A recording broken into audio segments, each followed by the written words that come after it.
Senhoras e senhores, sejam bem-vindos ao Sala de Estar.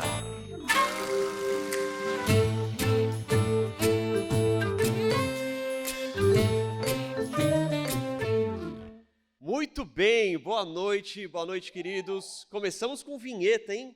Que maravilha, que coisa chique.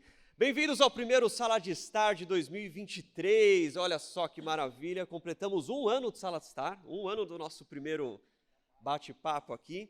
E a gente começa o ano de 2023 muito felizes, com muitas expectativas para o ano. E a gente já começa com os dois pés na porta, porque o assunto de hoje é um assunto muito bom, um assunto muito necessário. Então, convido vocês a estarem conosco, prestar atenção, anotar, tomar nota do que for falado aqui, porque vai ser edificante para vocês. Amém? Vamos orar antes da gente começar? Pai, te agradecemos por essa oportunidade, te agradecemos por estarmos aqui mantidos e sustentados pela Tua graça, Pai, e que nós possamos falar aos corações, Senhor.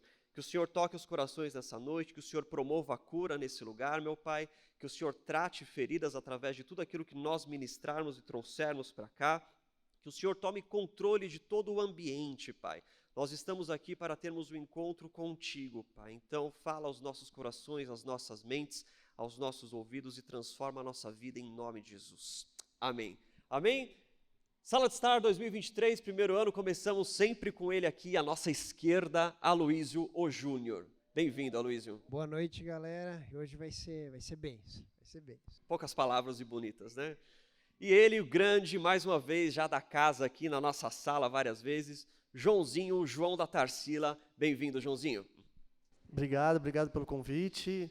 Cheio de expectativa para hoje. Muito bom. Gente, Sala de Estar hoje vai ser sobre esse livro aqui do Scott McKnight, Uma Igreja Chamada Tov. Meus amigos, é um livro muito necessário, né? É um livro duro, né? O Juninho até conversou comigo ontem, nossa, tem páginas que a gente lê com aflição esse livro, né? A realidade aflige e a forma como é tratado e tudo mais.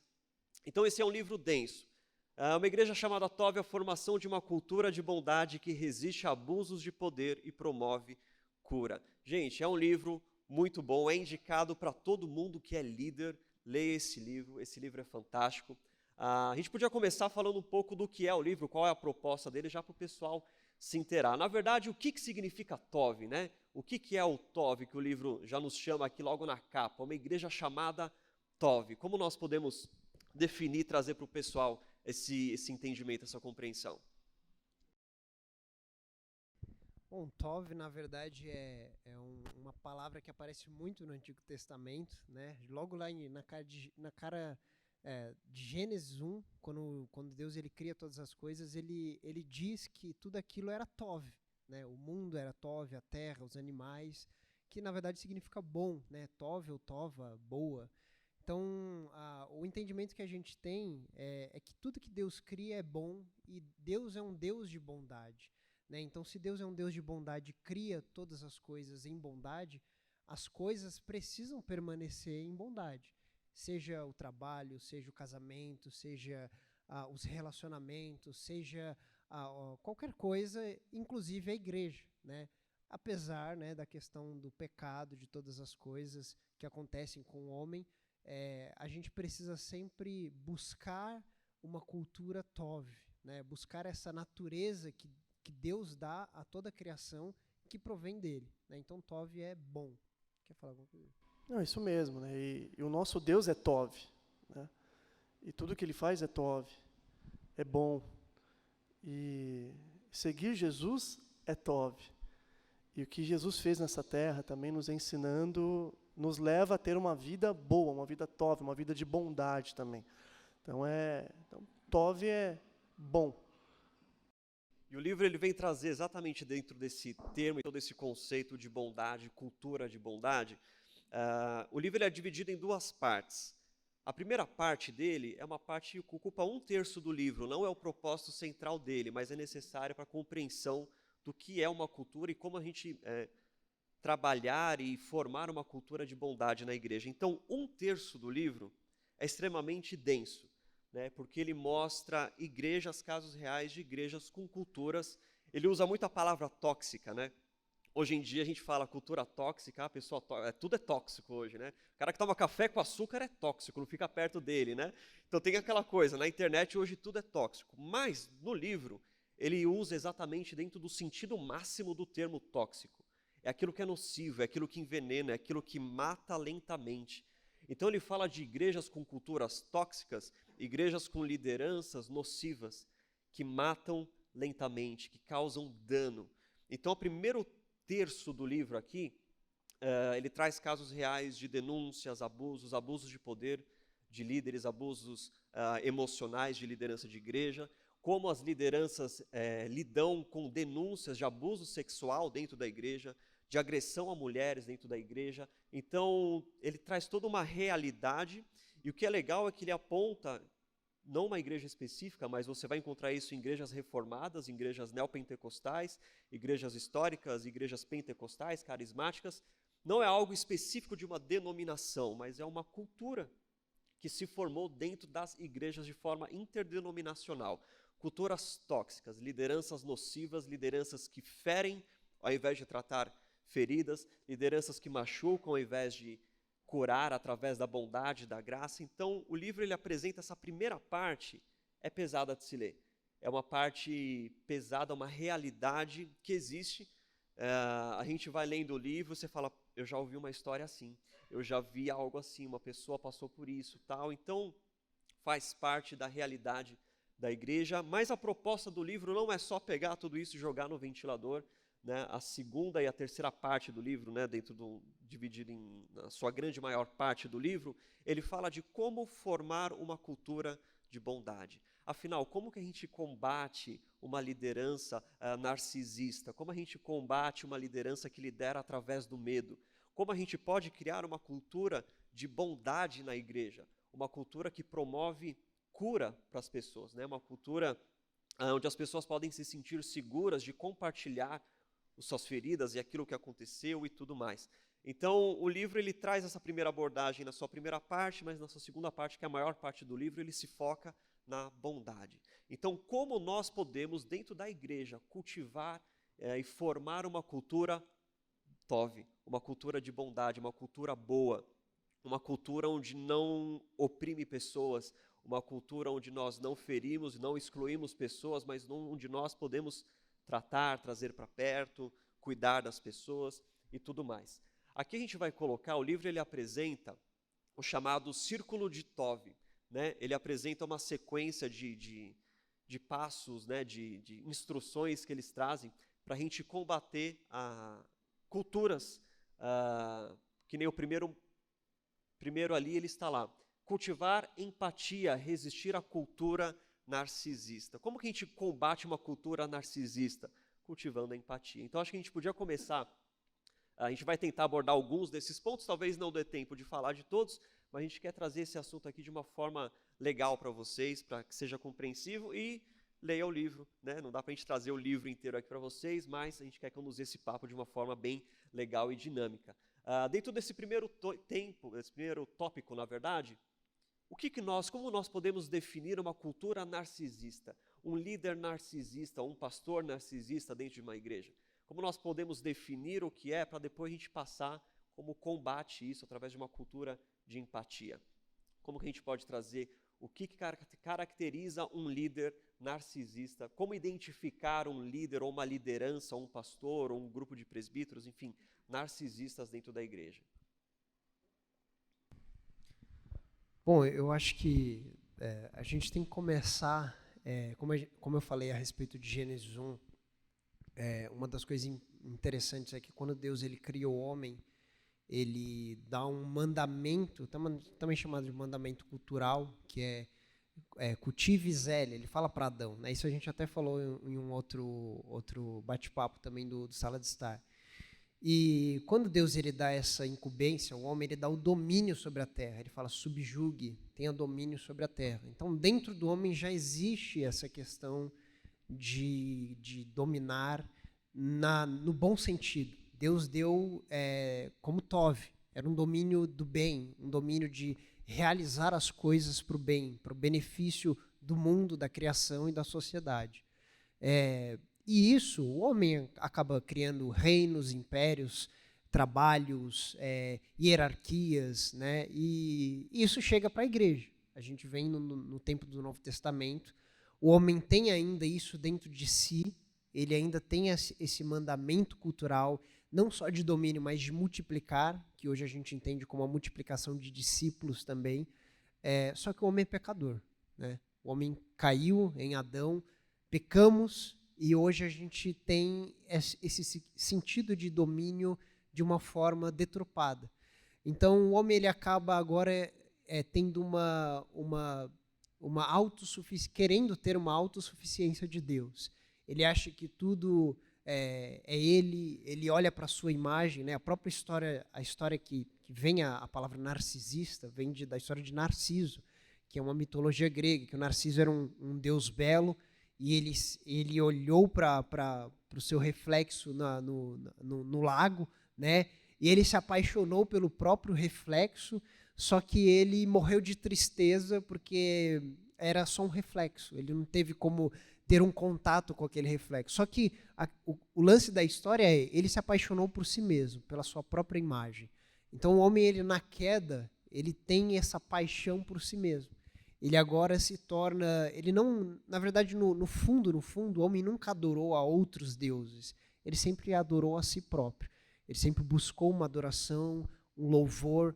Então, essa questão de narcisismo parte do princípio que o homem ele não olha mais para Deus, não olha mais para os seus mandamentos, não olha para os princípios da palavra de Deus, mas ele olha para si mesmo, para os seus desejos, para aquilo que ele quer, inclusive dentro da igreja.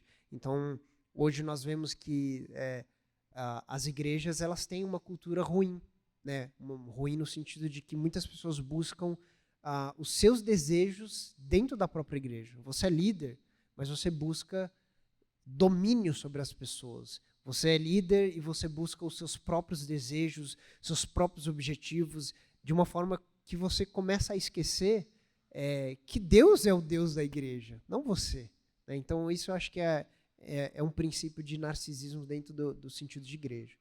Fala aí, João. E é engraçado, porque é muito antagônico, né? Porque o narcisista, ele quer ser servido. E o evangelho é o contrário. O próprio Jesus disse isso. E é engraçado, quando eu comecei a ler aquilo, a gente começa a enxergar que realmente isso acontece, tem acontecido.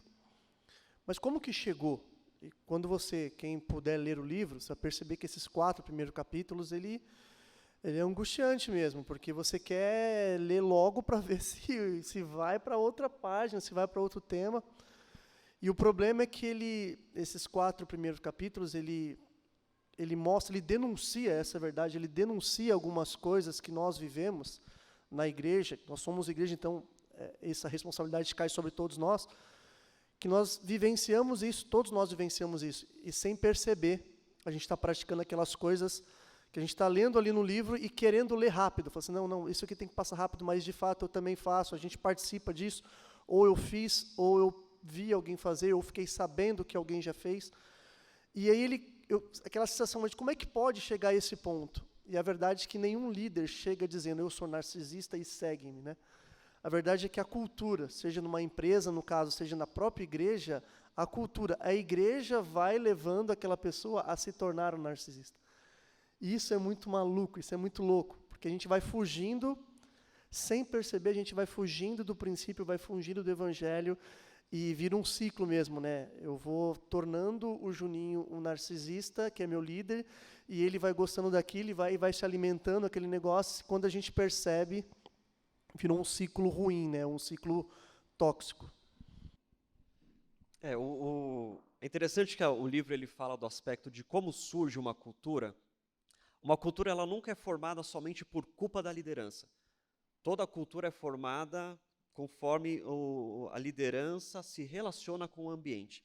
Então, uma igreja que tem uma cultura narcisista, uma cultura de liderança narcisista, não é culpa somente do líder, mas é também da forma como foi recebido, multiplicado daqui e voltou para ele. Então, toda formação de cultura, ela vem de cima, você traz diretrizes, mas a forma como é recepcionada, como é traduzida, como é aplicada, vai formando uma cultura da igreja. E uma cultura narcisista é aquela cultura onde a imagem do líder se torna mais importante do que qualquer outra coisa, né? É aquele líder que não consegue fazer separação entre si mesmo e o ministério. Ou seja, eu sou o ministério, né? Então o ministério precisa crescer porque eu vou crescer. À medida que o ministério cresce, a minha imagem também cresce, eu também cresço, eu também apareço mais, né? Então o líder narcisista ele não consegue diferenciar a si mesmo do ministério. Então o livro traz vários aspectos e várias formas que foram tratadas em igrejas com base em denúncia e tudo mais. O líder narcisista ele é o cara que não lida bem com críticas, contrapontos, porque você critica algo do ministério, às vezes uma crítica construtiva, ele leva como ataque pessoal, né? O líder narcisista ele não consegue separar a sua imagem, então ele quer cultivar a sua imagem a todo custo, ele é narcisista, ele ama a si mesmo. Então ele não consegue diferenciar a sua imagem do ministério, então ele vai se cercar de pessoas que não vão criticar ele. Ele vai se cercar de pessoas, de um corpo de liderança, de um corpo de presbíteros, que não vão apontar ou ser percalços no seu caminho, né? O livro até fala, são líderes que se cercam de bajuladores, de facilitadores, daqueles que não vão ser empecilho nenhum para nada que eu quiser fazer, né? Então uma igreja narcisista, um líder narcisista, ele é aquele cara onde ele se cerca de pessoas que vão aceitar tudo aquilo que ele fala, porque ele não quer ser contrariado, né? Ele se coloca como intocável, né? Como um líder intocável, como alguém que está acima de qualquer crítica, porque ele ama tanto a si mesmo que ele está acima de qualquer erro, qualquer crítica, qualquer denúncia, qualquer outra coisa do tipo.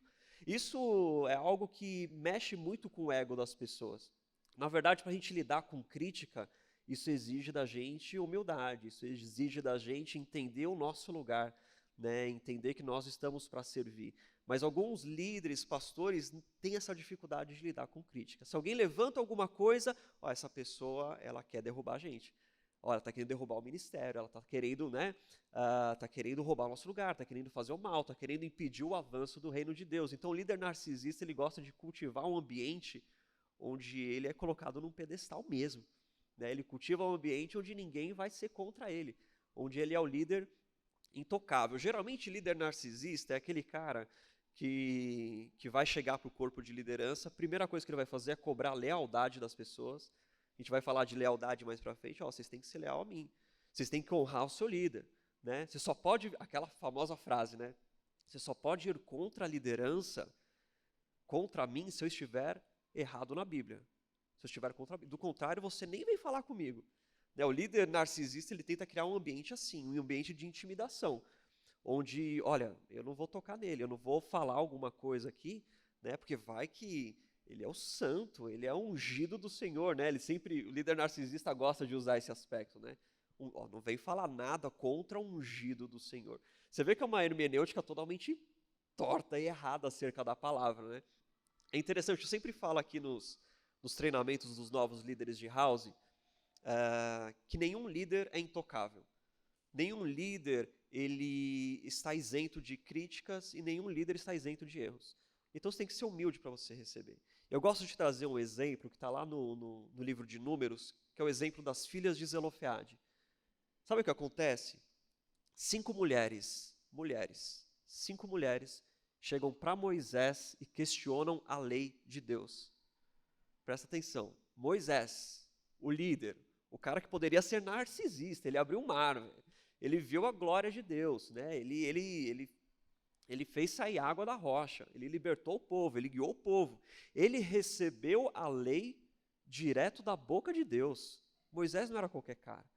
E 5 mulheres no mundo antigo, sem opinião, mulheres que você não dá crédito, 5 mulheres foram questionar Moisés da lei de Deus, porque a lei dizia o seguinte: se o pai morrer, o filho mais velho, o homem filho mais velho, assume o nome da família e dá prosseguimento à família. E assim como ele também se torna o herdeiro da herança, da parte da herança que Deus deu àquela terra, àquela família. Só que no caso das filhas de Zelofeade, o pai delas morreu sem ter um filho homem. E essas 5 mulheres chegam para Moisés: Moisés, a lei está errada.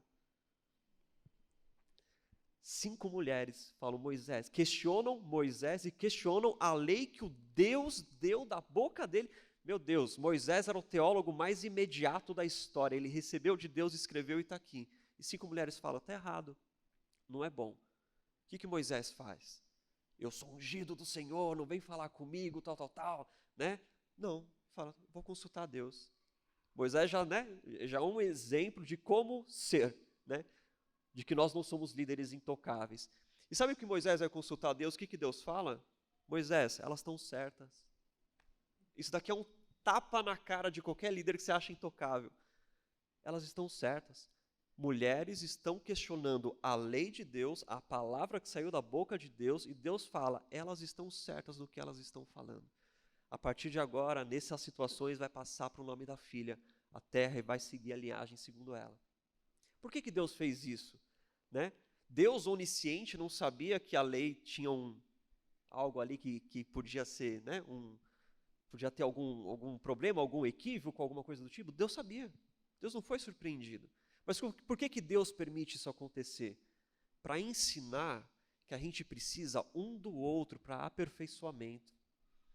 Deus permitiu que isso acontecesse para ensinar que a gente tem que ouvir com atenção os anseios e os problemas do outro, e que nós não somos intocáveis, nós precisamos para juntos formarmos e cultivarmos o bom, o Tov. No Novo Testamento a gente vê outro caso também, né?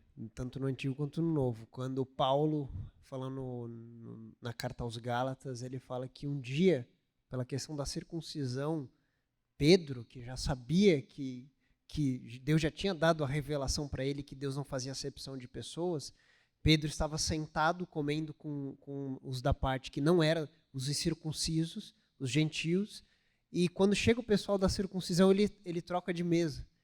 E Paulo prontamente ele levanta, e Paulo ainda não era tão renomado, era o começo do ministério dele, levanta e fala, você é hipócrita, você quer colocar o peso da circuncisão daqueles que não são chamados a isso?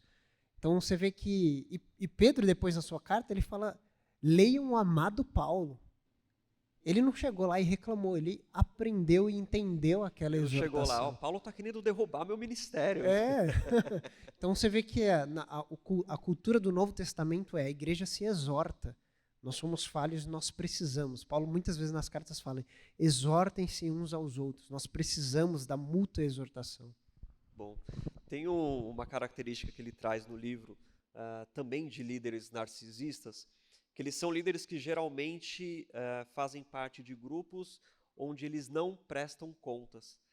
Eles não são líderes que sabem lidar com prestação de contas, com alguém superior do qual ele tem que vir e prestar contas da sua vida, do seu ministério. Geralmente, líderes narcisistas procuram outros ambientes que não seja necessária a prestação de... E é extremamente importante para todos os líderes, daqui a gente faz no house, você ter sempre um superior do qual você vai prestar contas. Isso é importante porque é uma segurança para você mesmo. Porque um líder que não presta contas para ninguém, ele faz o que quer. E ele ainda se cerca de bajuladores, ninguém para esse cara. Né? Então ele é o cara que ele vai usar do medo, da intimidação para controlar, para manipular as pessoas. Ele é um cara que vai criar um ambiente onde ninguém pode questionar, onde ele é o intocável e tudo mais, e ele não presta contas a ninguém. Então isso é um ponto extremamente importante. A gente sempre ressalta, queridos, nós precisamos ter líderes para quem nós prestamos conta, sim. Na estrutura do house hoje, aqui na igreja, a gente tem o líder, acima dele tem o supervisor, acima dele tem o coordenador, e os coordenadores mutualmente prestam contas uns aos outros. É importante a gente ter sempre alguém para prestar contas. Né? Mas isso daí eu não tenho liberdade, mas a liberdade é perigosa. A liberdade é perigosa porque às vezes na sua liberdade você faz o que quer e você fere pessoas, marca pessoas, né? Você cria ambientes e culturas tóxicas que nem o livro traz. Então, na verdade, a autonomia nem sempre é algo bom.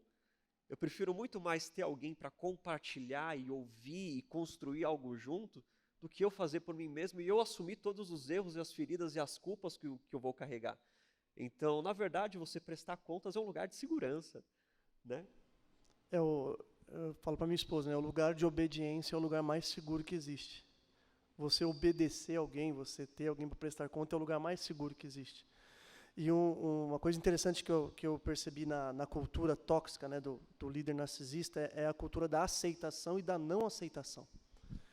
Então, como essa pessoa se coloca tão acima dos outros, tão próximo de Deus, parte do princípio que se eu sou aceito pelo meu líder, logo eu sou aceito por Deus. Se eu sou aprovado pelo meu líder, logo eu também sou aprovado por Deus. E o contrário também. Se por algum motivo eu não fui aceito, eu não fui aprovado, ou eu critiquei, ainda que eu estivesse correto na minha crítica, mas eu não fui aceito, automaticamente eu também não sou aceito por Deus. E isso a gente percebe que causa muitas feridas, né, infelizmente, de pessoas que, por algum motivo, não foram aceitas naquela cultura, e que ela se sente também, logo, se ele não me aceitou, se para ele eu estou errado, eu também não fui aceito por Deus. Então, é uma coisa da cultura narcisista, acho que é uma das piores que eu vi, assim, que pode acontecer, né? Essa aceitação e não aceitação do líder, da figura do líder, da figura do homem de Deus, né? E que talvez esse homem de Deus não teve a sensibilidade de, como Moisés, ir consultar a Deus. Que ele, da experiência dele, da teologia dele, tomou a decisão, e aí a pessoa recebe aquilo, olha, se eu fui aceito pelo meu pastor, pelo meu líder, é de Deus, ou se eu não fui aceito, opa, será que Deus também não me aceitou? Essa parte do livro que ele toca, eu achei muito forte, assim. Você vê até que, até estou comentando com eles, que eu lembro até da minha época de AMT, de seminário, a gente saía, né, tem uns ex-AMTs aqui, a gente saía para evangelizar São Paulo inteira, ia para Augusta, ia para Zona Sul, ia para Zona Leste, e a gente lidava com muitos tipos de pessoas. E no Brasil hoje a gente vê um número enorme de pessoas feridas pela igreja. Eu acho que você nem precisa sair na rua para você ver isso. Às vezes no seu trabalho, você perguntar para um amigo seu, para alguém que você conhece, você vê pessoas feridas pela igreja. Feridas por líderes imaturos, narcisistas, líderes que não focam o evangelho, se distanciaram da palavra de Deus, estão longe da Bíblia, estão longe dos princípios dos mandamentos de Deus, e as pessoas, às vezes, elas ficam anos sem voltar para a igreja. E isso é uma coisa, assim, é um peso, gente, que na própria palavra de Deus a gente vê que o Senhor vai julgar. Chegará o dia que essas pessoas vão prestar conta diante de Deus por essas atitudes erradas, narcisistas, de domínio, né? Até Pedro falando depois, né? Ele na sua carta ele fala o seguinte: líderes, né? Pastores, líderes, episcopos, ele fala: cuidem do rebanho de Deus não como dominadores. Isso não é uma sugestão de Pedro, é um mandamento de Pedro, de Deus, na verdade. Não é uma sugestão você cuidar das pessoas, liderar pessoas com amor. É um mandamento. Então ele fala assim, não domine, não tenha domínio de forma ruim, dominar no sentido de manipular as pessoas, de usar as pessoas, de excluir pessoas. Isso é um mandamento de Deus. E quando o líder é narcisista, ele fere esse mandamento de Deus. Tem líder narcisista que gosta de controlar até o que a pessoa faz da vida dela, né? Eu vi já um relato de um casal que falou, olha, o nosso líder amaldiçoou a gente porque a gente comprou um carro sem falar para ele, sem pedir permissão para ele para comprar um carro. Aí você fala, olha o que nível chega o narcisismo a ponto do cara atribuir para si tanta importância de que o seu liderado não pode fazer nada sem perguntar para ele. Né? Então ele quer exercer tamanho controle na vida da pessoa do que você vai fazer no seu fim de semana, se você vai vir ou não, se você vai estar aqui ou não, que né, é uma dominação, e isso daí acaba criando um ambiente de medo dos liderados, um ambiente de medo na igreja, né, do tipo, não, eu tenho que estar sempre fazendo o que meu líder pede para eu ter a aprovação do meu líder. Se eu não tenho a aprovação dele, eu estou em pecado, né, eu estou em rebeldia.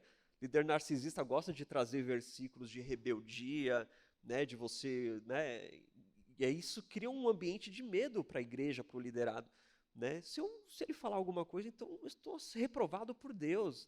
Né? Eu não posso falar nada, não. Eu tenho que privar pela imagem dele e tudo mais. O líder narcisista gosta dessas coisas. Mas aqui o livro também ele traz como que a gente pode cultivar uma cultura e um ambiente, formar esse ambiente que combate o narcisismo, que é a cultura da empatia. né? Como que a gente pode trazer isso aqui para o pessoal? Como nós podemos definir uma cultura de empatia na igreja, né? Como nós podemos estar atentos às pessoas, às necessidades das pessoas, parar de olhar para nós mesmos, né? Parar de buscar glória própria, imagem própria, né? Uma honra própria, e a gente conseguir cultivar um ambiente saudável, um ambiente tov na igreja, um ambiente de bondade que reflete uma boa empatia. Como nós podemos definir para eles o que é a cultura da empatia, quais os passos, quais os caminhos que a gente pode trazer e fortalecer esse tipo de cultura? A cultura da empatia, eu acho que a empatia em si, ela inicia com o não julgamento. É você não julgar. Porque quando você não julga, você acaba com as desculpas. Eu costumo fazer isso na minha casa, né? Às vezes a gente julga qualquer coisa. Desde um jogador que errou um pênalti, até outra coisa a gente fala assim, tá, mas é fácil falar, né? Dar as desculpas. Mas também, mas isso, mas aquilo. Não, então não julga, começa não julgando e tenta se colocar ali, na posição daquela pessoa, naquele momento, naquela hora, naquele instante. Como seria a sua reação? É automático, não tem como. Você começa assim, mas. Então, você passa de julgar a pessoa, ela está fazendo errado, ok, mas se coloca no lugar dela. O que você faria? Será que você faria exatamente o que ela está fazendo? Será que você faria pior? Então, a empatia é você se colocar no lugar da pessoa sem julgamento. E a partir daquele lugar da pessoa, você entender por que ela está agindo daquele jeito. E hoje, como cristão, como a palavra de Deus, é procurar na palavra de Deus assim, tá, mas se ela tivesse esse conhecimento que eu tenho, e se esse conhecimento em mão, se ela estivesse orando a Deus, se ela estivesse bem espiritualmente, próximo de Deus, será que a atitude dela seria diferente? Né, a gente se colocar no lugar da pessoa, ali, em todas as áreas. A mulher com fluxo de sangue, a mulher pega no ato de adultério. Se colocar no lugar daquela mulher. Eu já me coloquei algumas vezes, assim, da Bíblia, do Evangelho, eu me identifico demais com aquela mulher. Porque ela foi pega no ato de adultério, ok. Ela sabia da lei. As pessoas sabiam da lei. A lei dizia que a mulher pega no ato de adultério deveria ser apedrejada fora da cidade até a morte. Então, ok. E aí, ela é pega no ato de adultério e ela é arrastada. Na cabeça dela, eu consigo imaginar o quê? Estão me levando para fora da cidade e vão cumprir a lei. Eu pequei, é justo. Esse é o julgamento, essa é a minha condenação. Eu sabia até antes de pecar. Só que no meio do caminho, eles não pegam a rua da porta da cidade. Simplesmente eles vão em direção ao templo. E aí eu fico imaginando a cabeça dessa mulher. O que está acontecendo aqui? Porque era para eu ir para lá, ser apedrejado até a morte. O que está acontecendo? E de repente leva ela até o templo. Se não bastasse isso, colocam ela diante de Jesus, que já estava um pouco conhecido naquela época como profeta enviado de Deus. E eu fico me colocando na cabeça dessa mulher, falando, meu Deus, que dia horrível para eu conhecer Jesus. Podiam me colocar diante de qualquer pessoa, mas logo desse homem que diz que é o Messias, o profeta, o homem de Deus. E aí ainda fazem o quê? Pegam o que aquela mulher fez, a verdade, e falam assim, essa mulher fez isso, isso, isso. Eles não estavam mentindo, a acusação era justa. Ela fez isso. A lei diz que também tem que ser feito isso. Eles falam a acusação e ainda falam o que deve ser feito, a penalidade. E aí colocam para Jesus. Então, esse cenário, quando a gente se coloca na cabeça dessa mulher, o que resta para ela? O que sobra? O que você faria? Né? Ali naquela situação, você no lugar de Jesus, você no lugar dos fariseus, você no lugar das pessoas que já estavam com a pedra na mão, o que você faria? Naquele dia, naquele momento, eu consigo me colocar no mesmo lugar da mulher, que é o lugar que normalmente eu me coloco. Mas muitas vezes eu também já estive no lugar das pessoas com a pedra na mão, que estão pronto para apedrejar uma pessoa que cometeu um erro, que cometeu um adultério. E eu acho que esse, eu vejo o problema da igreja hoje, né? Porque nós conhecemos a verdade, nós sabemos as leis, nós sabemos o que deve ser feito, e as pessoas são trazidas até a nossa presença. E na maioria das vezes a gente não tem a atitude de Jesus, a empatia que Jesus teve com aquela mulher. Nós temos a atitude, talvez não do acusador, não do fariseu do acusador, mas nós temos a atitude das pessoas que estão com a pedra na mão. É justo apedrejar. Ela cometeu, ela sabia do erro. Então, a empatia é literalmente se colocar no lugar da pessoa sem julgar. Na minha opinião, sem julgar.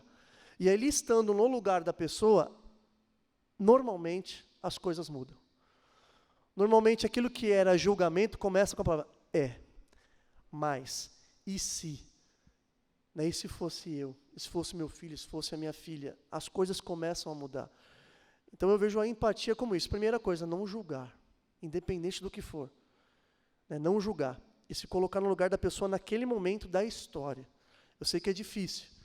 E em algumas situações é quase impossível. A gente não consegue se colocar no lugar das pessoas.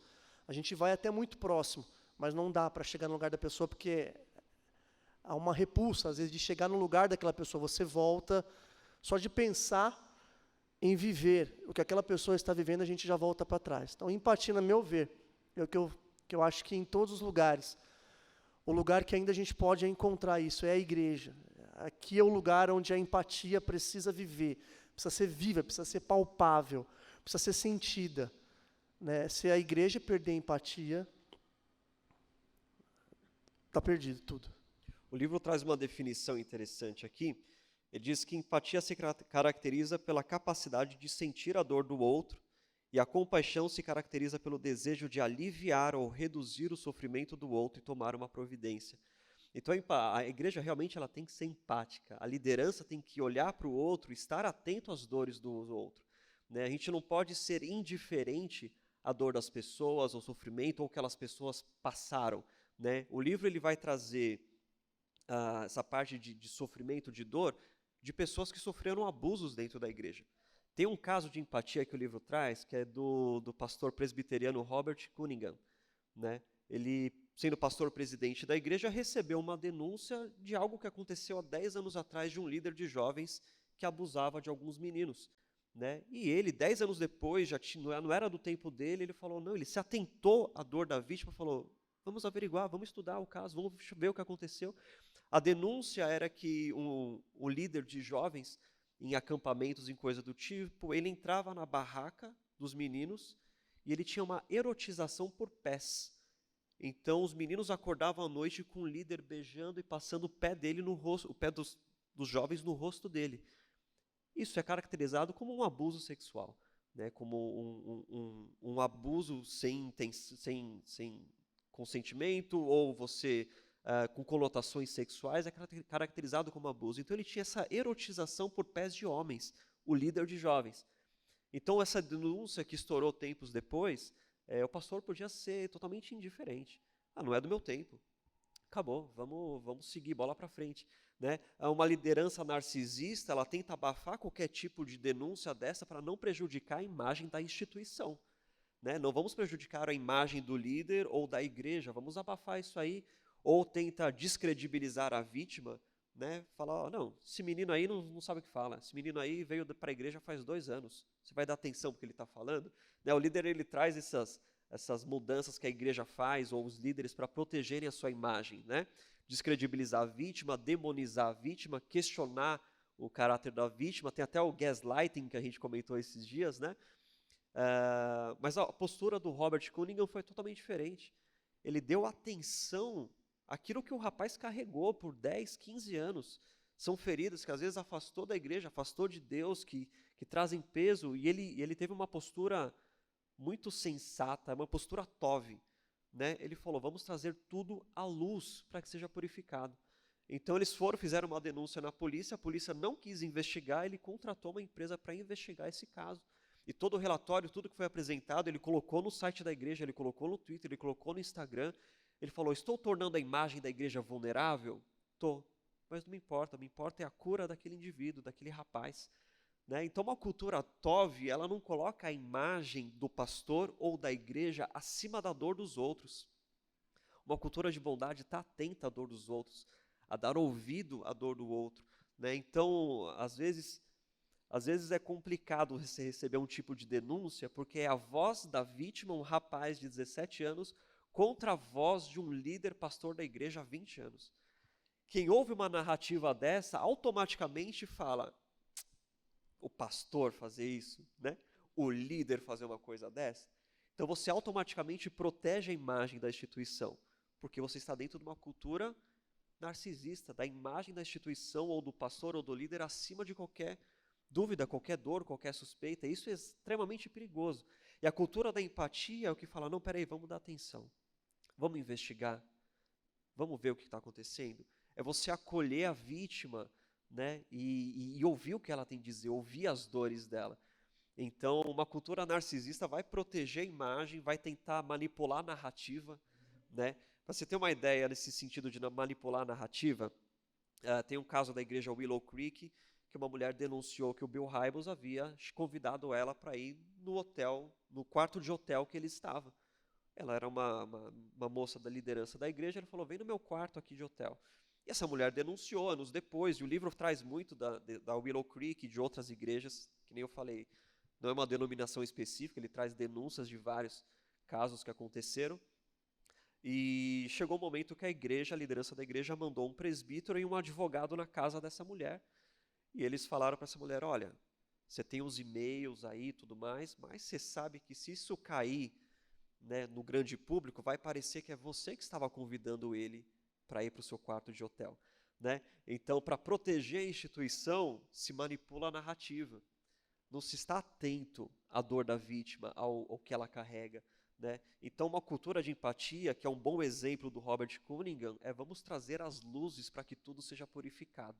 Né? Você ouvir o outro, dar atenção à dor do outro. Você não automaticamente rejeitar, descredibilizar, né? Você afastar a pessoa, porque isso cria até um ambiente onde a pessoa, uma cultura narcisista cria um ambiente onde a pessoa não se sente protegida caso ela venha fazer uma denúncia pública. Né? Quem sou eu? Eu vou vir denunciar que o pastor tocou na minha filha? Quem vai dar credibilidade para o que eu falei? Vai todo mundo falar que você é louco, eu vou ser expulsa da igreja, eu vou perder meus círculos sociais. Né? Eles vão falar do meu caráter depois da igreja. Né? E a vítima não se sente num ambiente confortável para trazer uma denúncia, para trazer à luz uma denúncia. Isso é extremamente perigoso. Por isso que a igreja precisa ter uma cultura de bondade, onde os feridos sintam que eles podem compartilhar aquilo que lhes aconteceu e serem ouvidos, e não serem julgados, expulsos, né, tratados como loucos ou coisa do tipo. Então, uma cultura de empatia, ele vai dar atenção à dor da pessoa. Queridos, imagina, o livro traz casos de crianças sendo abusadas por líderes da igreja, por pastores, mulheres agredidas, adultério e tudo mais, e a manipulação que as igrejas faziam para não dar credibilidade para a vítima. Olha, você trazer isso a público vai prejudicar a imagem da igreja. Você trazer isso a público, olha, você está querendo derrubar a igreja, né? Você está querendo impedir o avanço do reino e tudo mais. Cultura tóxica, nociva, que não está preocupada com o bem-estar da pessoa, né? Não está preocupado com a ferida do cristão, do jovem, enfim. Então, uma cultura de empatia é extremamente necessária dentro de uma igreja. Eu acho que, algo que resume tudo a questão da empatia é os dois grandes mandamentos, né, que Jesus resume. Quando o escriba pergunta para ele, né, um mestre da lei pergunta qual que é o maior mandamento, ele diz, amarás o Senhor teu Deus de todo o teu coração, tal, e amarás o teu próximo como a ti mesmo. Ele lembra uma referência de Levítico 26, se eu não me engano, que na verdade resume todo o mandamento a partir do 5º mandamento para cima. Porque antes são os mandamentos a respeito de Deus, depois é o 4º mandamento a respeito do sábado, depois os mandamentos é só sobre o seu próximo. Então Jesus ele resume isso falando sobre amarás o teu próximo como a ti mesmo. E ele, quando ele começa a explicar sobre essa questão do amar o seu próximo como a você mesmo, ele fala assim, tudo aquilo que você não quiser que se faça a você, não faça ao seu próximo. Então, é exatamente isso, se colocar no lugar do outro. Se você fosse a pessoa, o abusado, a pessoa que foi rejeitada, a pessoa que foi colocada de lado, se você de fato obedece esse mandamento de Cristo, você vai fazer dessa forma. Se você não obedece, você vai dar seu jeito. Então, na verdade, a empatia se resume a isso. Jesus já ensinava, é um mandamento de Deus. É bíblico, vem da palavra de Deus. Você precisa olhar para o seu próximo, e não somente aqueles que você ama, que Jesus fala. É muito fácil, até os publicanos amam seu pai, sua mãe, as pessoas que ele convive. mas você precisa amar todas as pessoas. Então você precisa olhar aquela pessoa que talvez você não conheça, ou aquela pessoa nova, ou aquela pessoa que talvez até você não tem tanta empatia, mas você precisa ter empatia. Você precisa amar, você precisa separar os seus desejos, os seus pensamentos e a palavra de Deus, né? Então, tudo se resume a esse grande mandamento de amar o próximo assim como a si mesmo. Muito bom. O livro traz depois, a gente vai pular porque já são 9h20, acho que é importante a gente falar da cultura da lealdade que igrejas tóxicas tentam cultivar. A lealdade à instituição acima do indivíduo, acima da dor do indivíduo, e como essas igrejas constroem esse ambiente onde a lealdade é essencial para a imagem da igreja. Como que a gente pode trazer? Porque o livro ele vai trazer para combater a cultura da lealdade, ele vai falar da cultura da justiça, né? Acho que até esse caso do Robert Koenig ele encaixa um pouco nisso, né? A justiça seja feita independente se isso vai tornar a igreja vulnerável ou não. Como que a gente pode trazer aqui para as pessoas esse aspecto da cultura da lealdade e como cultivar uma cultura de justiça dentro da igreja? O livro ele trata um assunto interessante, que a verdade deve prevalecer acima da lealdade, né? Então, muitas coisas que aconteceram nos casos que eles citam foi que eles preferiram omitir, às vezes até a verdade, e a verdade ela é 100%. Se você tem 99,5%, não é verdade. A verdade ela é 100%. E algumas vezes preferiram contar uma outra versão, né, em nome da lealdade a uma pessoa, e colocavam também a instituição, né, aquela pessoa representava a instituição, e aconteceu esses casos terríveis que nós vimos, e infelizmente há relatos também de que no Brasil, em outros lugares, enfim, em nome de uma denominação, em nome de uma lealdade a uma pessoa, as narrativas não são 100% verdades, né? É aquele negócio, olha, não é bem assim. Não foram colocados todos os pontos, não está tudo sobre a mesa. Tem alguns pontos que não foram colocados do jeito que eram para ter sido colocados. Então, a falta da verdade, ou o jogo, né, a tentativa ali de tentar manipular a verdade, a narrativa, faz com que as pessoas deixem a verdade de lado em prol de uma lealdade a uma pessoa, uma instituição. Eu lembro de uma frase que foi muito marcante na Reforma, né? O Lutero ele foi muito perseguido justamente por essa questão de lealdade à Igreja Católica, e ele tinha uma frase que ele falava que a paz, se for possível, mas a verdade a qualquer preço, né? E isso foi uma situação que Lutero ele ficou até sendo perseguido pela Igreja Católica, jurado de morte, né? O Papa Leão lá daquela época estava procurando Lutero, mas até a grande questão da Reforma foi a nossa lealdade, em primeiro lugar, é a Deus e a sua palavra, é a fazer a justiça, é fazer a retidão, é fazer aquilo que Deus manda que nós devemos fazer. E na verdade, essa questão de lealdade se torna tóxica justamente pela questão também do narcisismo, né? A questão de você ter algo para si, manter esse domínio, manter aquilo que você talvez construiu, porque às vezes as pessoas acham que o que elas constroem na igreja são delas, mas não é. O ministério é de Deus, a igreja é de Deus, as pessoas são de Deus, o rebanho é de Deus, tudo que nós temos aqui na nossa igreja é de Deus. Nada é nosso. Se você é líder ou não, nada é nosso. As pessoas são de Deus. Mas quando você começa a ter esses pensamentos errados a respeito do que a palavra diz, você começa a ter esse pensamento de narcisismo, de idolatria a si mesmo, você começa a exigir esse nível de lealdade. Você acha que você está como Deus, você acha que você está como o representante, né? Isso é uma questão assim, se a gente for ver hoje casos, como você contou do cara lá do carro, meu Deus, só falta o cara deve trabalhar em alguma concessionária, né, para fazer isso. Mas muitas pessoas hoje, elas manipulam as pessoas, exigem essa lealdade como se fossem donas das pessoas, né? Como se essas pessoas fossem o seu rebanho, como se fossem delas. Mas, na verdade, nós precisamos sempre ter lealdade, em primeiro lugar, às Escrituras e à palavra de Deus e ao Senhor, né? Então, acho que isso é um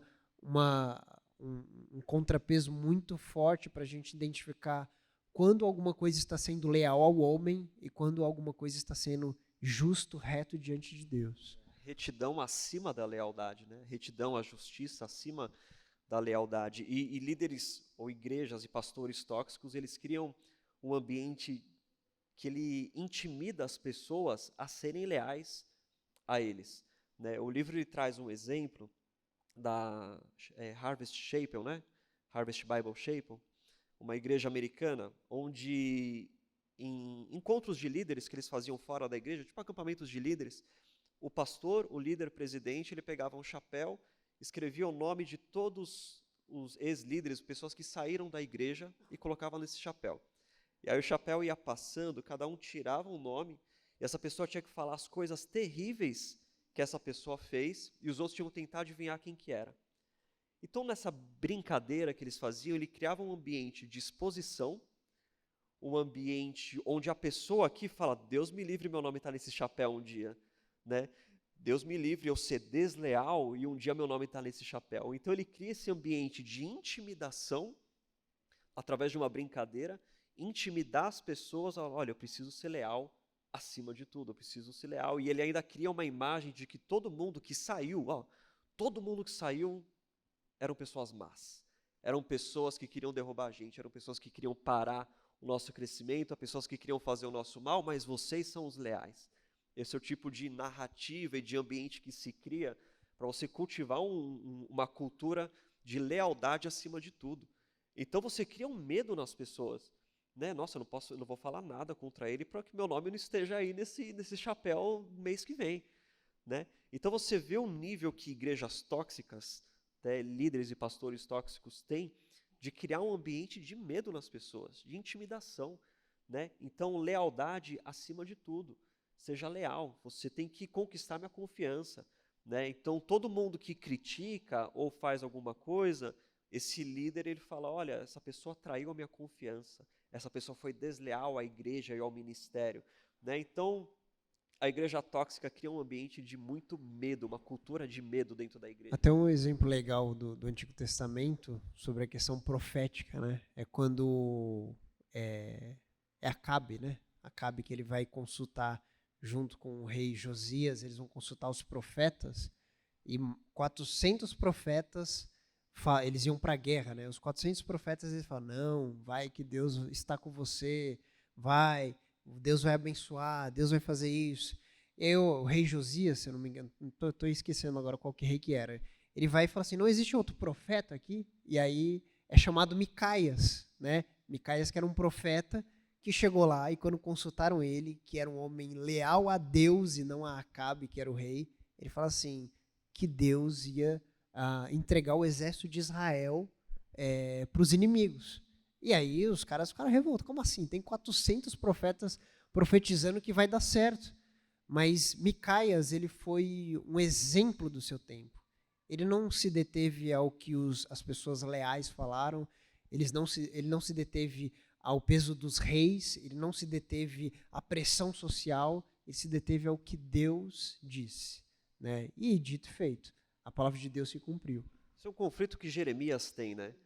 Jeremias, ele fala, Deus, faz 20, 30 anos que eu prego arrependimento, e eu prego para Israel voltar, mas ninguém dá ouvidos, porque os reis preferem dar ouvidos àqueles que vão falar que vai ficar tudo bem, aqueles que em defesa da lealdade, ignoram os erros e os pecados e as correções que devem ser feitas em Israel. Então Jeremias fala, Deus, eles estão ouvindo os falsos profetas. E o falso profeta está falando, tá tudo bem, você vai vencer a Babilônia, você vai vencer Nabucodonosor.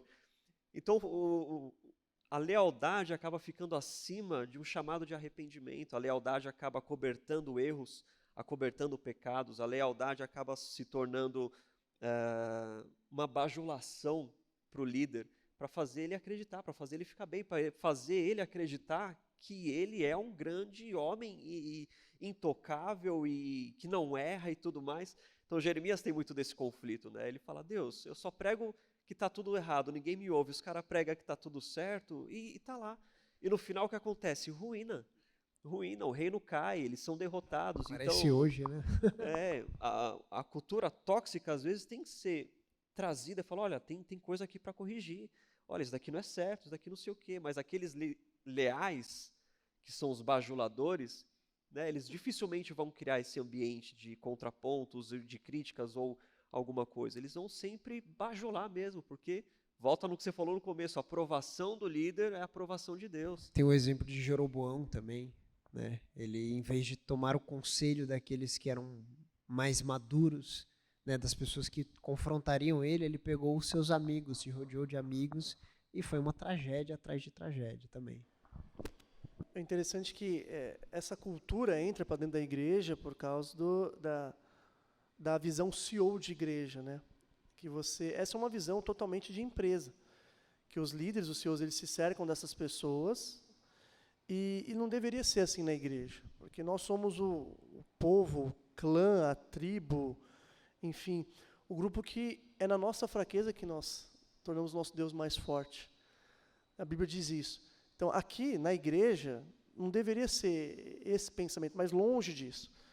Né, na corporação, eu entendo porque nós nos tornamos assim, por ter essa visão de CEO, essa visão de empresa, essa visão de organização, onde às vezes o líder, ele tem até mais traços organizacionais e administrativos do que aquilo que Paulo fala para Timóteo, que o líder deveria ter. Então, às vezes, o líder, o CEO, o pastor da igreja tem mais traços de um CEO, de uma corporação, do que Paulo fala para Timóteo que o líder deveria ter. Porque na igreja, nós deveríamos entender que não, ele está me criticando, como que a gente pensa, mas numa empresa, por exemplo, tá, mas se isso cair na mídia, o que vão pensar de nós? A gente tem o caso agora, recentemente, da Americanas. O que vão pensar de nós? O que vão pensar? Enfim, isso vai ruir, isso pode afetar as outras empresas de varejo. E na igreja a gente pode pensar a mesma coisa, tá, mas se isso vir à tona, o que vão pensar de mim? Como pastor, o que vão pensar da minha igreja? O que vão pensar do reino de Deus? A gente já vai aumentando as coisas. Vão pensar que você é um homem, como a Bíblia diz que você é homem. Vai pensar que você pode errar, que você é falho, como a Bíblia diz que você pode errar e que você é falho. Né? Vão pensar que você vai ter que se arrepender diante de todo mundo, como a Bíblia diz que nós devemos nos arrepender. Então é muito triste ver isso dentro da igreja, isso realmente acontece, quando não deveria acontecer. Talvez se nós voltássemos mais ali, menos CEO, menos organização, e mais Paulo falando para Timóteo, eu acho que a gente vai conseguir voltar mais como a igreja era antes, né? Uma igreja mais próxima da palavra. Uma igreja que, como Martinho Lutero falou assim, que não abre mão da verdade. Né? Se pudermos ter paz, muito bom, mas a verdade está acima de tudo. Muito bom. Eu vou pegar esse gancho que você falou. Gente, quem quiser mandar pergunta, o grupo está aberto, só pode mandar aqui, a gente faz uma pergunta para eles pelo WhatsApp. Mas daí que você falou é importante, porque geralmente igrejas com culturas tóxicas são igrejas que tratam a igreja e o corpo como uma grande empresa, onde eu tenho que proteger a marca, né, onde o CEO é aquele que vai ser bajulado. As pessoas falam, opa, peraí, se eu quero uma promoção, eu vou estar perto dele, eu vou estar lá, olha, você é o chefe perfeito, você é não sei o que. Isso acontece em empresas. Né? Você tem aquele grupo de bajuladores que estão atrás de promoções, que estão atrás de reconhecimento. E, infelizmente, na igreja acontece isso. Tem pessoas que se aproximam de líderes e de pastores bajulando atrás de um lugar de prestígio dentro da igreja. Né? Quem sabe eu tenho um lugar de prestígio dentro da igreja? Quem sabe eu ando com o pastor? Quem sabe eu faço parte daquele grupinho que está com ele nos fins de semana? Isso é uma cultura de empresas, daí a gente vê acontecer na empresa. Só que a cultura de empresa, ela é indiferente à dor e ao sofrimento e às coisas que acontecem lá. Porque uma empresa, se tem algum escândalo, a primeira coisa que ela vai fazer é abafar. Olha, alguém foi abusado sexualmente no banheiro da empresa.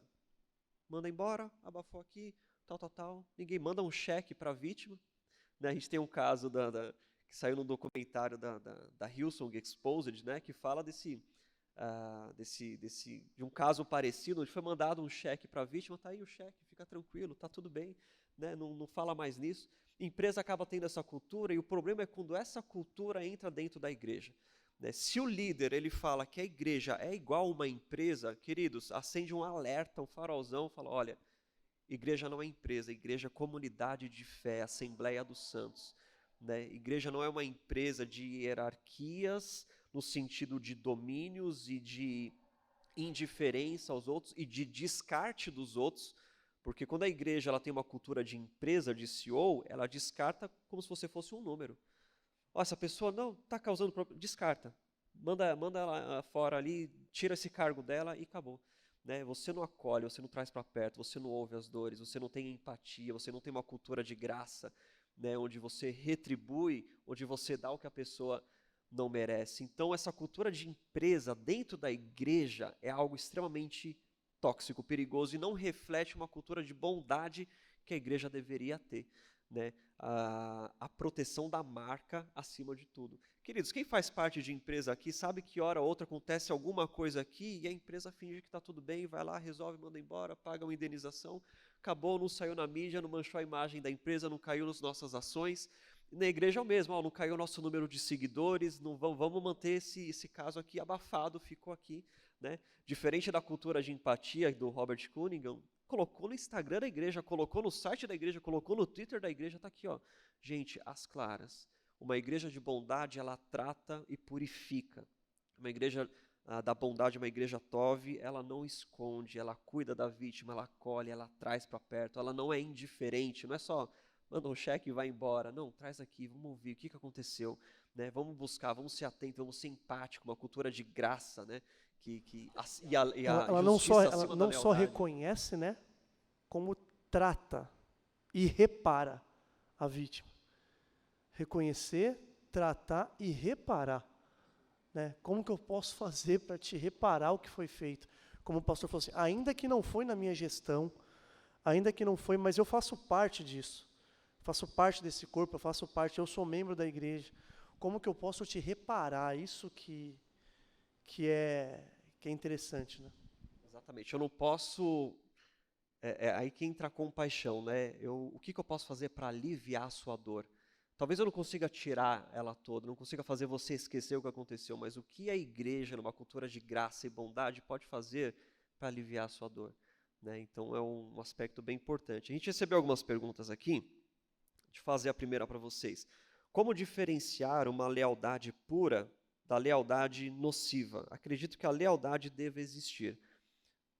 Como diferenciar uma lealdade pura de uma lealdade nociva? É o crivo da verdade.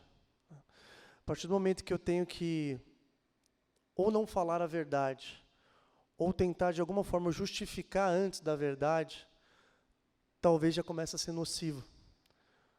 Então, pela minha lealdade ao Juninho, eu não vou corrigir, exortar. Na verdade, chega uma denúncia, e aí a gente tenta, não mais, mas será? Mais isso? E a gente começa a tentar justificar algumas coisas e não vai a fundo na verdade. De você expor, ok, isso aconteceu, tá. O que a gente pode fazer? Vamos tratar, vamos reparar. Isso daí é você literalmente combater essa cultura, não aceitar essa cultura.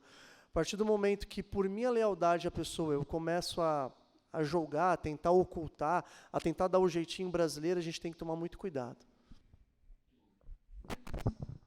Eu acho que tem uma parte da carta aos Hebreus que fala sobre você honrar as suas lideranças, né? Eu acho que é Hebreus 10 que fala que olhem, observem os líderes que cuidaram de vocês.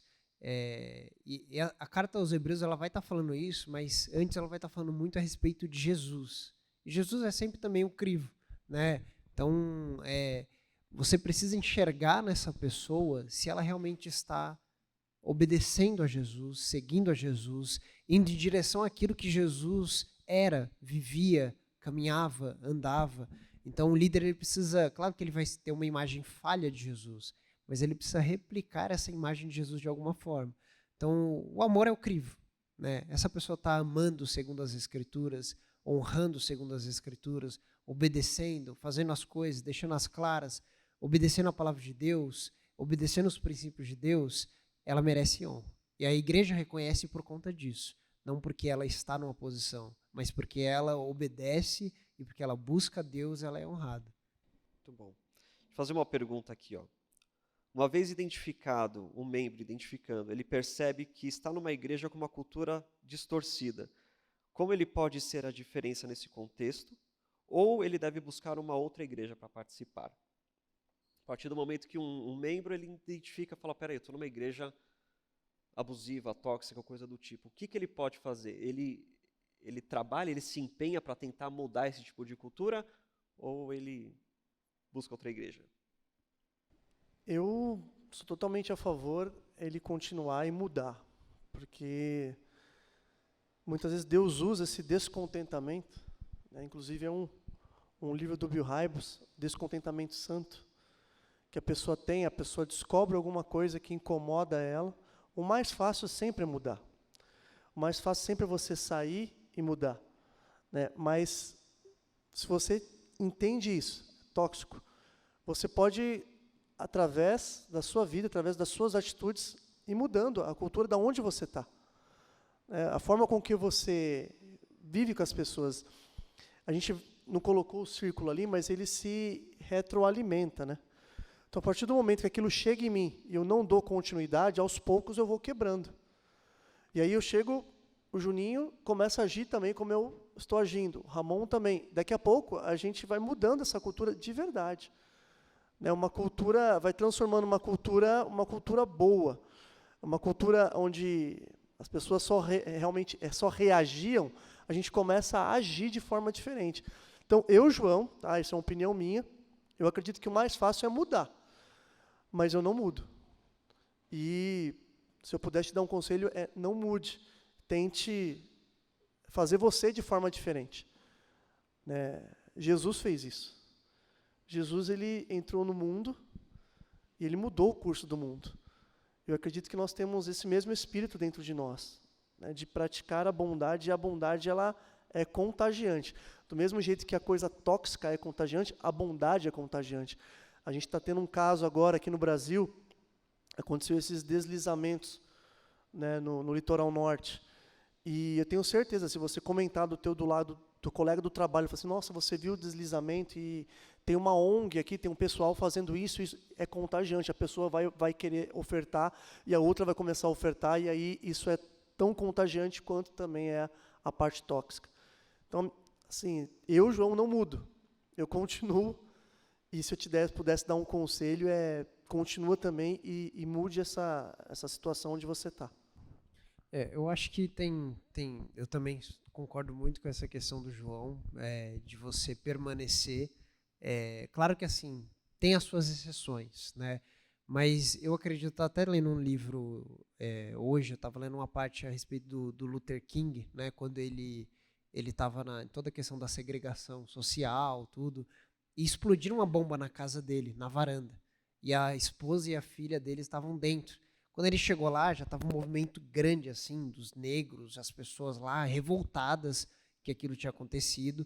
A polícia, alguns policiais brancos estavam lá. E aí um policial virou para ele e falou, você precisa fazer alguma coisa. Você precisa fazer alguma coisa com essa galera aí, porque o pessoal começou a querer começar a movimentar, querer começar a ter uma rebeldia, uma subversão. E ele chegou lá e falou assim, pessoal, vamos acalmar, abaixem, quem tiver com a arma, abaixe, não vamos ter nada, porque ele até cita a parte de Jesus que fala, aquele que usar a espada, com a espada perecerá. Ele vai e fala assim, nós precisamos fazer o que é justo, fazer o que Deus manda.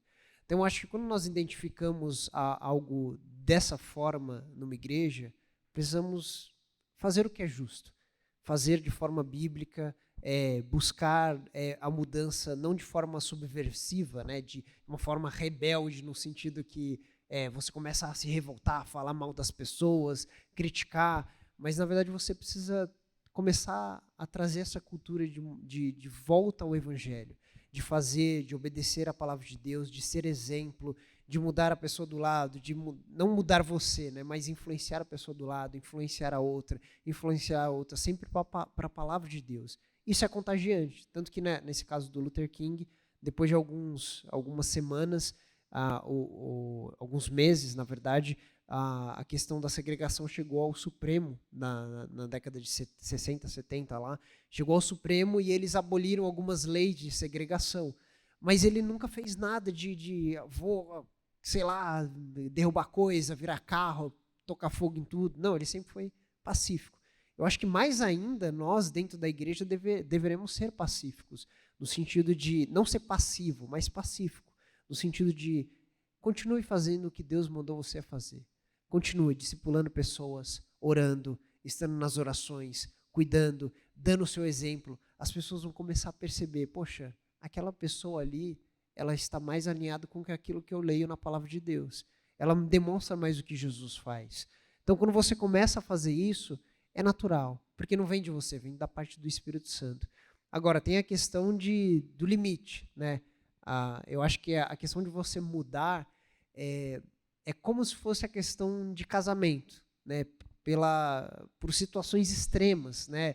Na questão do casamento é por imoralidade ou por abandono, como Paulo diz em 1 Coríntios. Então, para você mudar de uma igreja, as coisas precisam estar muito drásticas, muito, muito, assim, de uma forma que você não enxerga nenhuma forma de mudança ou não enxerga nem o corpo de Cristo mais naquele lugar.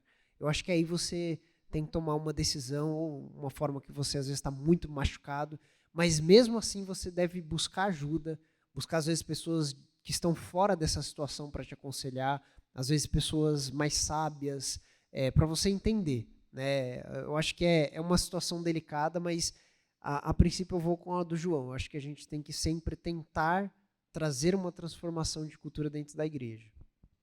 O livro, na verdade, os autores eles eram da Willow Creek, né? Diante de todos esses casos e da forma como a igreja lidou e com as tentativas frustradas de trazer à luz, eles acabaram optando por sair, mas aí eu entendo que entra no caso extremo, quando a igreja realmente ela abandona os princípios, ela abandona uma graça, uma empatia, ou ela abandona um cuidado com as pessoas para se proteger, enfim, eu acho que aí entra num caso extremo. Mas o legal do livro é que ele não tem intenção de criar nenhum tipo de motim, né? Do tipo, não, agora eu vou pegar isso aqui, vou lá falar, narcisista. Não.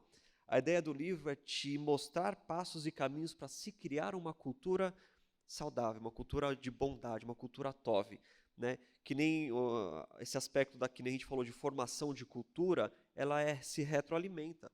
Então ela não vem só do líder, mas vem da maneira como aqui se recepciona, se desenvolve, se propaga e volta. Então se quebra esse ciclo, se um líder é narcisista, mas aqui você começa a cultivar uma bondade, você começa ali é o início de mudança de cultura. É o início para você propagar uma cultura de bondade. Uma coisa interessante, a gente falou de Lutero. Lutero não queria sair da igreja católica. Ele foi excomungado. Ele queria, na verdade, trazer uma transformação de dentro para fora da igreja, né? Ele foi expulso da igreja, na verdade, e aí começa a questão do protestantismo, do luteranismo, da igreja luterana. Só que até ele mesmo e todos os reformadores, eles não queriam subverter de uma forma, não, vamos aqui tacar fogo em todo mundo, sei lá o quê. Não, eles queriam, a igreja precisa de mudança, de reforma. As pessoas precisam voltar para a palavra de Deus, voltar para as escrituras. Então, acho que esse é o ideal, trazer uma cultura, né? Reformar novamente a igreja. Bom, uma última pergunta que fizeram aqui. Quando um pastor diz que não se deve ter relacionamentos com os seus liderados, podemos considerar como um chefe narcisista ou apenas um guia para outras pessoas se tornarem independentes? Quando um pastor diz que não se deve ter relacionamento, eu entendo aqui que seja relacionamento amoroso do líder com um liderado, podemos considerar como um chefe narcisista ou apenas como um guia para outras pessoas se tornarem dependentes? Uma orientação de um pastor, olha, não se relacione, eu creio que seja isso que a pergunta está falando, né? Não se relacionar amorosamente com um liderado. Isso daí é um narcisismo no sentido de controle, de querer controlar a pessoa, ou é um guia, ou é um direcionamento bons, para evitar qualquer tipo de pensamentos contrários, ou, enfim, você entende como É que é uma forma de difícil, domínio, eu acho né? que é difícil assim, tem que ser muito bem analisada a situação, porque às vezes um líder, ele realmente ele tá vendo situações importantes, ele sabe da sua vida, ele sabe da vida do seu liderado, ele sabe das situações, das circunstâncias que nós três não sabemos. Então, você deve talvez sentar e conversar para entender melhor isso daí. Qual que é a orientação? É bíblica? Né? Vem da palavra de Deus? Eu acho que se não vier, eu acho que assim, a questão, se for relacionamento amoroso, eu acredito que esse líder esteja com uma preocupação pastoral, né? De você tomar cuidado, não misturar as coisas, não misturar as emoções, não, né? Às vezes algumas questões podem acontecer que podem atrapalhar até a questão da liderança, né? Então eu acho que é um olhar mais pastoral. Mesmo porque, só te interrompendo aqui, corre aquele risco de caso não seja algo correspondido, de parecer que o líder está usando a sua posição de autoridade, né, para tentar conseguir algo, e a pessoa, né, falar, é meu líder, tal, e às vezes passa uma impressão ou uma imagem, é um zelo pastoral, entendo como um zelo pastoral também, mas às vezes o líder tentar trocar mensagem, tal, se não é recebido, para outra pessoa parece um tipo, poxa, o líder tá me mandando mensagenzinha, tá não sei o quê e tal. Então eu entendo mais como um zelo pastoral mesmo. Eu também acho, mas agora, se for, que eu não acredito que seja isso, se for em relação a você manter uma posição distante dos liderados, no sentido de você não ter uma amizade, ser como chefe, isso daí completamente, Jesus não foi assim. Agora, seu líder, se ele quiser fazer isso, eu acho que ele está indo para uma igreja que não é a de Cristo. Isso é uma situação que você tem que analisar bem, né? Às vezes o líder está enxergando coisas que o liderado não está enxergando. Assim como muitas vezes, como pai, sabe e enxerga coisas que o filho nem consegue entender naquele momento da vida dele. Tem coisas que minha filha precisa obedecer agora. Eu não consigo encontrar, de forma litúrgica, eu não consigo ensinar a minha filha, explicar para ela o porquê que ela precisa me obedecer naquele momento. Então, essa talvez seja uma das situações, né? Agora, como o Juninho falou, se não é por zelo, por puro domínio, ou por puro narcisismo, essa pessoa está muito equivocada. Mas eu acho que cabe, nesse exemplo, cabe de forma amorosa, perguntar para o líder, por quê? O porquê. E isso, como a Bíblia diz, chegar... Por quê? Não estou entendendo o porquê. Com humildade, não chegar com 3, 4 e falar assim, olha, eu comentei isso com os meus amigos aqui e é unânime, cara. Por que você está fazendo isso comigo? Isso você vai forçar o líder, às vezes, a se retrair, tomar atitudes que não sejam muito boas, né? Então, eu acho que essa situação que pode chegar no líder, não sei se já falou ou não, fala assim, mas por que dessa sua decisão? Né? Às vezes ele vai conseguir te explicar, né? Se for zelo pastoral, mas às vezes não. Às vezes é algo que talvez nesse momento você nem consiga compreender a decisão dele. Última coisa que pediram aqui para eu repetir a parte da empatia e da compaixão. Deixa eu repetir aqui. Empatia se caracteriza pela capacidade de sentir a dor do outro. A compaixão se caracteriza pelo desejo de aliviar ou reduzir o sofrimento do outro. Tá bom? Gente, é isso aí, já deu nosso horário. Finalizamos aqui um Sala de Estar. Juninho, obrigado mais uma vez por estar conosco. Palmas para o Luiz, o Júlio. Obrigado, Juninho. Joãozinho, sempre da casa, obrigado por estar com a gente. Obrigado, se puderem, leiam o livro, é muito bom. Muito bom. Fica a indicação aí, hashtag Joãozinho disse. Tá bom? Gente, é isso aí. Obrigado pela presença de vocês. Logo mais, o Sala de Estar, esse Sala de Estar já estará no YouTube. E se Deus permitir, no Spotify, logo mais também já estarão salas de estar lá. Enfim, acompanhe, esteja conosco. Semana que vem tem culto do Vox. Nós iniciaremos uma série sobre o livro de Jó. Então, meu amigo, livro de Jó, pesado, venha, esteja com a gente. E é isso aí. Obrigado mais uma vez. Vamos orar para finalizar, queridos? Pai, nós te agradecemos por este momento, te agradecemos pelas verdades do Senhor, te agradecemos porque a sua graça continua a nos conduzir e que assim seja, Pai. Que o Senhor crie em nós um coração bom, que o Senhor crie em nós, Senhor, um desejo de cultivar a bondade, de cultivar a justiça, a graça, a empatia, Pai. Que o Senhor elimine de nosso coração, Senhor, todo o desejo de controle, que o Senhor elimine do nosso coração, meu Pai, todo o narcisismo, que a gente passe a aprender a olhar mais o outro e menos para nós mesmos, Pai. Que o Senhor possa cultivar uma cultura de bondade na nossa igreja, nos nossos ministérios, nas nossas casas, e que a glória do Senhor se resplandeça através dessa bondade, porque o Senhor é bom em todo o tempo. Nós te agradecemos por essa noite, leva-nos em paz, nos dê um dia abençoado amanhã, e que o amor de Deus Pai, as consolações do Espírito Santo e a graça do Deus vivo esteja com a igreja hoje e sempre, em nome de Jesus. Amém.